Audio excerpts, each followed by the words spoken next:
বিসমিল্লাহির রহমানির রহিম। আসসালামু আলাইকুম। এই দেখেন আমার বাসার কবুতর আদার দিচ্ছি, খাচ্ছে। এই দেখেন আমার বাসার কবুতর। এই কবুতরের আমরা মাংস খাই। কবুতরের বাচ্চা ফোটাইলে বাচ্চা ছোট থাকতেই খাইতে হয়, বড় হইলে খাওয়া যায় না।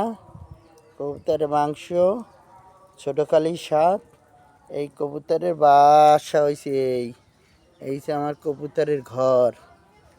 এই দেখেন এই ভিতরে ওরা থাকে। এই দেখেন কবুতরের খুব ওই বাচ্চাও আছে ভিতরে, ওই ডিম আছে, এই যে ডিম দেখা যায়, এরা বাচ্চা দিবে। এই কবুতরের ঘর হয়েছে এইটার ভিতরে ওরা থাকে।